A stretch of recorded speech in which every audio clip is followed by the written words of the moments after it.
Most of you out there know that the Louvre Museum is home to perhaps the most famous painting of all time, the Mona Lisa.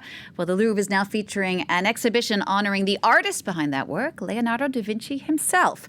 To tell us a bit more about the show, I'm joined on the set by Inge Laino, a guide and former director of Paris Muse. Inge, welcome back. Great to have you on the show. Thanks for having me back. You've been to the Leonardo show. What's it like? Well, I can tell you that it's definitely worth your time. It's the biggest show ever mounted on the Renaissance master, about 160 works, including no less than 8 of Leonardo's 15 paintings, many of his drawings, pages of his notebooks, works by other artists in his circle. And the reason why the exhibition is happening now is because 2019 happens to mark the 500th anniversary of the death of Leonardo. He lived his last years here in France. He found his final resting place here.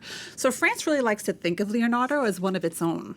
It's interesting, too, because Leonardo wasn't French. He was Italian, obviously. Right. And from what I understand, there's been some drama between Italy and France, some fighting over who Leonardo really belongs to. Why all the squabbling? Absolutely. So, yes, Leonardo is indisputably Italian, and there is a pretty juicy geopolitical backstory to the exhibition. So back in 2017, France and Italy signed a deal agreeing to lend each other works for 2 major exhibitions. The exhibition on Leonardo, which is happening now here in Paris, and next year Italy will host a major show on Raphael, another master of the Renaissance. Only that deal was scuppered last year in 2018 amidst political turmoil in Italy. The cultural minister was ousted along with his party. Out with them went the deal. Luckily for us, things were patched up, the deal was put back into place, and the show went on. So this is a good example of works of art being used as currency in cultural diplomacy, which is absolutely nothing new. But Italy actually accused France in this case of treating it like a cultural supermarket. And believe it or not, there were actually efforts made to prevent some works from coming to the show in Paris. Well, like what? Well, the most famous, of course, is a drawing by Leonardo known as Vitruvian Man. And it depicts a naked man with arms outstretched, there it is, in a circle inscribed within a square. And he did this when he was conducting research into mathematics and geometry. So the drawing is here, but only for 8 of the 16 weeks of the show. So if you have your heart set on seeing Vitruvian Man, you want to get there before mid-December, because then it's going back home to Venice. And this is the perfect example of a work of art becoming a symbol of national pride in an age of identity politics and rising nationalism. Were there any works that actually didn't end up in the show, despite the curator's best intentions? Yeah, of course, the curators didn't get everything on their wish list, but the works that are not there are there in reflectograms, which are basically like photography using infrared technology. And it's really cool because it actually gives you a sneak peek of the underlayers of a painting. So you can see, for example, the changes that an artist might have made in the creative process. But the most notorious no-show is the Salvator Mundi, here it is, a work by Leonardo himself, which depicts Christ the Redeemer. It's sold for a whopping $450 million at auction, the highest price, by the way, ever fetched for a work of art at auction. And it's actually shrouded in mystery because no one has seen it since the sale in 2017. So alas, it is not there. It's interesting, Inge, before you were saying there are just 8 of Leonardo's 15 paintings that are in the show. Now, I might be wrong, but 15 paintings doesn't really seem like a lot for such a famous artist. Yeah, so 15 does actually seem like a bit of a paltry number, doesn't it? It certainly did to me, and then I realized that's probably because I've never produced a single painting in my life.